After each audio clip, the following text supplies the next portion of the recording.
Buen día, queridos hermanos. Hoy, miércoles 25 de septiembre de 2024, estamos bendecidos por el Señor, abrazados siempre de la Virgen María y llenos del Espíritu Santo.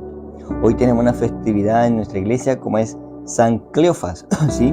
Es uno de los 12 discípulos de Emaús. 2 veces aparece su nombre en los evangelios y en Lucas, cuando habla de los 2 discípulos que marchaban en Emaús, en Lucas 24:13, y en Juan, cuando habla de una María, la mujer de Cleofas, que estaba presente en el Calvario, acompañando a la Virgen cuando Jesús fue crucificado, Juan 19:25. Cleofas, Alfeo, es padre de Santiago el menor, de José, de Judas y de Simón, primos del Señor.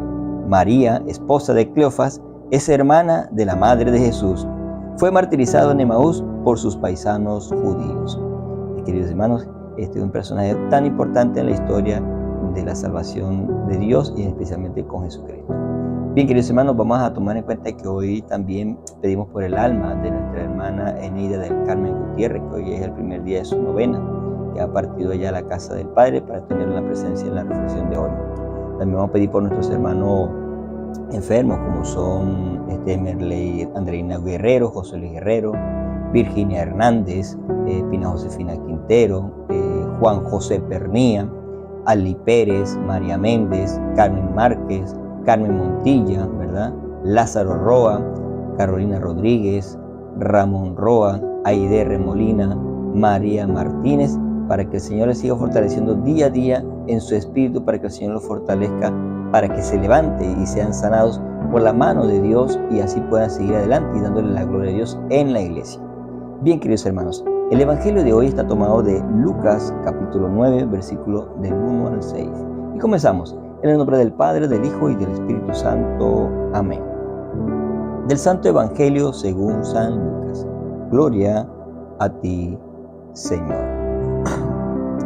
En aquel tiempo, habiendo convocado Jesús a los 12, les dio poder y autoridad sobre toda clase de demonios y para curar enfermedades. Luego los envió a proclamar el reino de Dios y a curar a los enfermos, diciéndoles: no lleven nada para el camino, ni bastón, ni alforja, ni pan, ni dinero. Tampoco tengan 2 túnicas cada uno. Quédense en la casa donde entren, hasta que se vayan de aquel sitio. Y si algunos no los reciben, al salir de aquel pueblo, sacúdanse el polvo de sus pies, como testimonio contra ellos. Se pusieron en camino y fueron de aldea en aldea, anunciando la buena noticia y curando en todas partes. Palabra del Señor. Gloria a ti, Señor Jesús. Vamos, queridos hermanos, a pedir al Espíritu Santo, ese dador de vida, ese dador de aliento que nos da a nosotros, nos inspira valientemente a predicar la palabra de Dios sin temor y sin miedo a todas aquellas piedras que puedan lanzarnos nosotros para que callemos la boca y no proclamemos el reino de Dios, que nos da la fortaleza, la perseverancia y la constancia de seguir adelante, llevando principalmente el mensaje de Jesús y no de los hombres. ¿Ok? Decimos: oh Espíritu Santo, amor del Padre y del Hijo, inspírame siempre lo que debo pensar, lo que debo decir, cómo debo decirlo, lo que debo callar, cómo debo actuar, lo que debo hacer, para gloria de Dios, bien de las almas y mi propia santificación. Espíritu Santo, dame agudeza para entender, capacidad para retener, método y facultad para aprender, sutileza para interpretar, gracia y ética para hablar. Dame acierto al empezar, dirección al progresar y perfección al acabar. Amén. Bien, queridos hermanos, hoy, como ustedes ven, hemos leído el Evangelio de hoy que nos dice el Señor, ¿verdad? Que nos pone en la iglesia, que se lee en todas partes del mundo, ¿ok? Unidos en la única Santa Apostólica Iglesia Católica. Y aquí nos dice muy claramente cuando Jesús llama a los 12 y les da poder y autoridad para sacar toda clase de espíritus malignos que entran en las personas que están esclavizadas del pecado y también para curar las enfermedades. Entonces, cuando ese poder la gente ni tanto necesita, y que ahora en adelante hay mucha gente en este tiempo de ahora también lo viven, ¿sí? Viven esclavos del pecado, del egoísmo, de la envidia, envidia, de los celos, de la mentira, de la calumnia, de la lujuria, de la flojera, la pereza, de todos esos pecados que esclavizan y prácticamente la persona está muerta, porque si viene en ese estado no va a ver la luz de Cristo. Hay que pedirle al Señor por todos ellos para que nosotros, por medio de nuestra oración, por nuestra reflexión, pidamos por todos esos hermanos para que el Señor los libere de esa esclavitud de pecado que llevan en su vida y que siempre andan insaciados, que su corazón siempre está vacío, no alcanza lo que quiere y todo el tiempo está cayendo lo mismo, porque eso es lo que hace el demonio, jugar con ellos para que no descubran y sientan que la única luz, felicidad perpetua que tenemos nosotros en nuestra vida es Dios, por medio de nuestro Señor Jesucristo, que vino a sacar de todos nosotros aquí ese mal de nuestros corazones. Y bueno, y le dio unas indicaciones, y la primera indicación fue: los envío a proclamar el reino de Dios. Escucha lo siguiente: los envío a proclamar el reino de Dios. O sea, que a cada uno de nosotros nos envía el Señor a proclamar el reino de Dios. ¿Qué estás haciendo tú con respecto a eso? ¿Será que estoy haciendo lo que el Señor manda? Estoy proclamando el reino de Dios, como lo dice aquí en la palabra. Y dijo: los envío a proclamar el reino de Dios y a curar enfermos, diciéndole, miren las instrucciones: no lleven nada para el camino, ni bastón, ni alforja, ni pan, ni dinero. Tampoco tengan 2 túnicas cada uno. O sea, que el Señor nos manda que, váyase tranquilo, que eso no hace falta. Lo material no hace falta, sino que el Señor nos está diciendo que tengamos la confianza en Él. ¿Recuerdan aquella parte del Evangelio donde nos habla: busca primero el reino de Dios y lo demás vendrá por añadidura? Yo soy testigo de eso y testimonio de eso. El Señor nunca va a desamparar a nadie.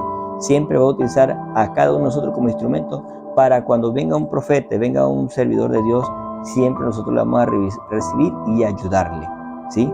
En este caso tenemos los misioneros, tenemos los diáconos, tenemos los sacerdotes, tenemos los obispos, aquellos que van a proclamar el reino de Dios, que van hasta el pueblo, se meten en los sectores, se meten en los barrios, se meten a visitar a las personas, a los enfermos, sin esperar nada a cambio y sin cobrar.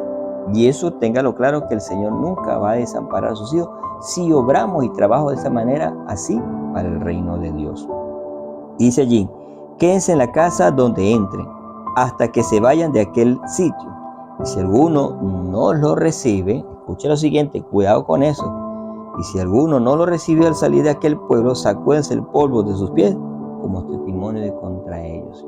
Siempre nos vamos a encontrar personas que no nos quieren recibir, o no quieren recibir un servidor, que no quieren recibir un sacerdote, que no quieren recibir. ¿Por qué? Porque no quiere aceptar la palabra de Dios.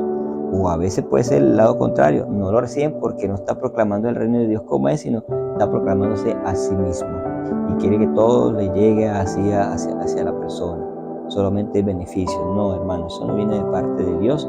Esa parte no se preocupe en eso. Pero sí dice muy claramente: aquel que va directamente a proclamar el reino de Dios y no son recibidos, mira lo que le pone aquí: sacúese el polvo de sus pies como testimonio contra ellos. Es fuerte, hermano. Aquí vemos nosotros que, como Jesús, que entró a varios pueblos, lo aceptaron un momento y después ya no lo querían, lo corrían, hasta hablaban mal de él, que lo trataban de comelón, de borracho, no, hombre, de tantas cosas, ¿no? Y no entiende al pueblo. Nosotros somos incomprensibles en esa parte, sabiendo que Dios se nos abre el camino para que nosotros lo podamos recibir y nosotros a veces lo rechazamos, ¿sí? Por seguir a otras personas. En aquel tiempo los sacerdotes de aquel momento estaban bravos con Jesús porque le estaba quitando gente, porque Jesús estaba haciendo un trabajo como él. Los sacerdotes estaban celosos, y aparte de eso, que se decía que era el Hijo de Dios, que era el Mesías, que no sé qué. Ahí el Señor estaba obviamente reclamando a todos ellos que, hay que trabajar por Dios, no por uno mismo. Y siempre va a haber en la iglesia divisiones de esa manera. Va a haber personas, sacerdotes, obispos, personas dentro de la iglesia que cuando viene alguien de verdad a proclamar el reino de Dios, quieren opacarlo y decirle: no, con él no. Eso es falso. Él no le ponga cuidado, que no sé qué, va para acá. Y así la palabra de Dios está manifestando que va a pasar eso. Y el Señor nos dice: alégrense, porque el reino de Dios está cerca y está haciendo el trabajo como es. Y eso es lo que nos llena a nosotros de alegría, a nosotros como seguidores. Cuando te pase algo así parecido, hermano, no le pongas cuidado, ¿sí? Ponte más en oración, más humildad y deja que el Señor vaya haciendo las obras y vaya haciendo lo que va a hacer en ti para llegar a los corazones que tienen sed de Dios, quieren tener ese alimento espiritual que es la palabra de Dios, para que el Señor los fortalezca día a día. Y dice aquí, y se pusieron en camino y fueron de aldea en aldea anunciando la buena noticia y curando todas las enfermedades. Ese es el trabajo que nosotros debemos hacer, anunciar ese reino de Dios sin temor. Y bueno, ya nos está advirtiendo aquí que vamos a encontrar con personas que no van a querer aceptarnos, pero bueno, eso es algo que ya está profetizado y que nosotros tenemos que seguir adelante, no ponerle cuidado, sino seguir para adelante y llevar el mensaje de Dios a todo aquel que realmente lo quiere recibir y lo necesita para su salvación. Bien, queridos hermanos, también vamos a encomendar en esta reflexión de la palabra la oración por los matrimonios, por las familias, por los hogares, por las parejas que no han santificado el matrimonio, por los hijos, por los padres, para que obviamente tengan comunicación, armonía, paz, asertividad y se ayuden mutuamente para seguir adelante en este camino para que todos alcancemos la salvación eterna. Bien, queridos hermanos, y terminamos en el nombre del Padre, del Hijo y del Espíritu Santo. Amén. Y recordemos, hagamos el bien y no miremos a quién. Feliz día, Dios les bendiga y que Dios le dé mucha alegría en este día de hoy, bendecido y hermoso día que el Señor ha regalado. Hasta luego.